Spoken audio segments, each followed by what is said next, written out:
सती शक्तिशाली राजा दक्ष की बेटी थी। वह भगवान शिव के प्रति गहरी श्रद्धा रखती थी, जो हिमालय में एक साधारण जीवन जीते थे। अपने पिता की असहमति के बावजूद सती ने शिवजी से विवाह किया। दक्ष, जो शिवजी को अपनी बेटी के लिए एक असभ्य और अयोग्य वर मानते थे, इस विवाह से बहुत क्रोधित हुए और उन्होंने उनसे सभी संबंध तोड़ लिए। बाद में दक्ष ने एक महान यज्ञ का आयोजन किया और सभी देवताओं और देवियों को आमंत्रित किया, लेकिन जानबूझकर शिवजी और सती को छोड़ दिया। सती अपने पति के बिना अपने परिवार के उत्सव को सहन नहीं कर सकी और उन्होंने वैसे ही समारोह में जाने का फैसला किया। शिवजी ने उन्हें चेतावनी दी कि ये एक बुरा विचार है, क्योंकि वह जानते थे कि उनके पिता उन्हें अपमानित करेंगे।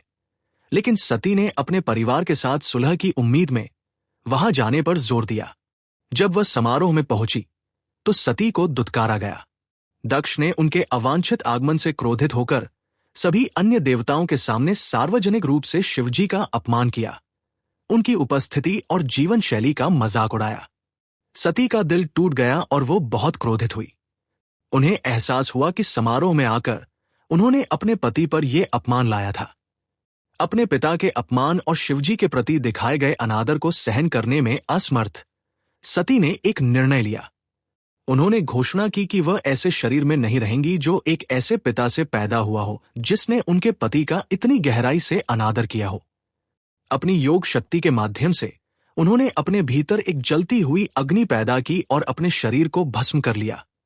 इस प्रकार अपने जीवन का अंत कर दिया। जब शिवजी को सती की मृत्यु के बारे में पता चला तो उनका दुख और क्रोध बहुत बड़ा था। उन्होंने अपने बालों से एक भयंकर योद्धा वीरभद्र को बनाया, जो समारोह में गया और दक्ष का सिर काट दिया।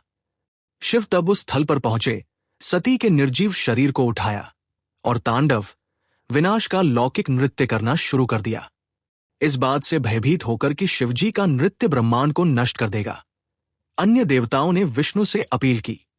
शिवजी के क्रोध को शांत करने के लिए विष्णु ने अपने सुदर्शन चक्र का उपयोग करके सती के शरीर को 51 टुकड़ों में काट दिया, जो पृथ्वी पर गिरे। जिन स्थानों पर टुकड़े गिरे वे पवित्र स्थल बन गए, जिन्हें शक्ति पीठ के नाम से जाना जाता है। सती बाद में पार्वती के रूप में पुनर्जन्म लेती है और अपनी भक्ति के माध्यम से उन्होंने एक बार फिर शिवजी का प्रेम जीता और उनकी पत्नी बन गई। सती के आत्मबलिदान की कहानी प्रेम, भक्ति, सम्मान और अहंकार की विनाशकारी शक्ति के विषयों को उजागर करती है। ये शक्ति पीठों के लिए उत्पत्ति की कहानी के रूप में भी कार्य करता है और देवी की पूजा के लिए एक मूलभूत कथा है। लाइक करें और सब्सक्राइब करें।